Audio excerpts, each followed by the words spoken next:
My name is Gerald FitzGerald, and I'm the project manager for the Bridging Voices projects at the British Council here in Washington DC. I'm here today with Julie Chamberlain. Julie is a Ph.D. candidate in American Studies at George Washington University. Julie received her MA in Religion from Duke University, her BA in Philosophy and Spanish from Auburn University, and is currently writing her dissertation, which is titled Cultivating Compassion, Global Religious Authority and the American Moral Imagination, 1975 to present. Julie's kindly agreed to speak with us today and give us some insight into the work of the emerging generation of scholars working at the intersection of religion and international affairs.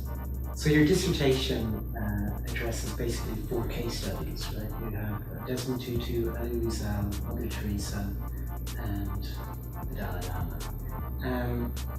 And you also introduced this concept of an American moral imagination. Can you speak a little more about the American moral imagination and what that is exactly?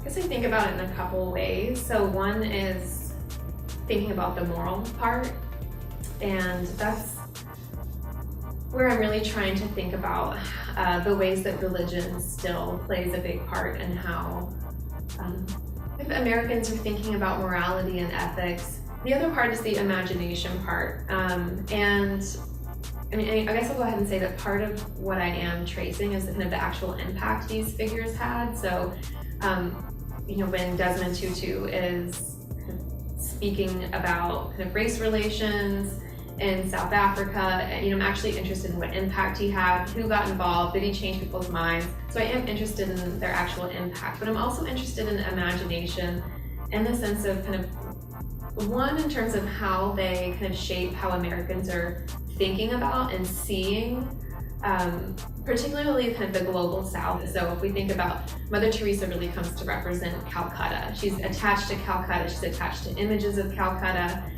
in particular kind of like suffering in Calcutta. And really a lot of the critiques about her or how she kind of paints India in particular as this kind of like really miserable, poorly run place that's just overrun with suffering, and she gets a lot of critiques for that. So partly I'm interested in the way that they facilitate certain kinds of images about the third world or global South in particular. So the idea of cultivating compassion and the role of these sort of globalized religious authority figures in that.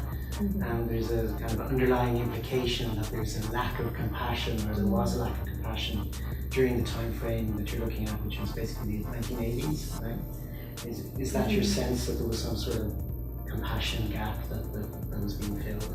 I don't necessarily know that there's a lack of compassion, but one of the things actually that I've kind of realized more as I've gone along is that one thing that they serve as icons is that they kind of represent what people want to be and aspire to be, and not necessarily what they are or can be.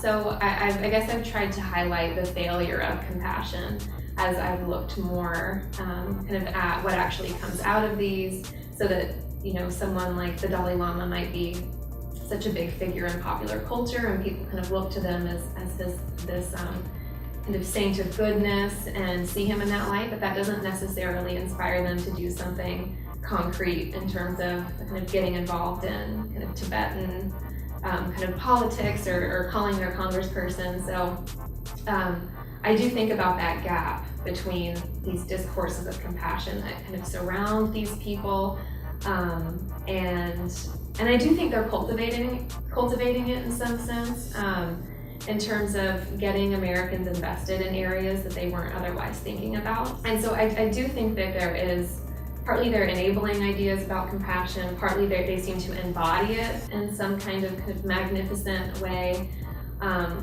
but also I do kind of end up thinking about the failures of compassion ultimately, and that a lot of partly why they're considered so saintly is because they're able to be compassionate in a way that the rest of us can't quite be compassionate.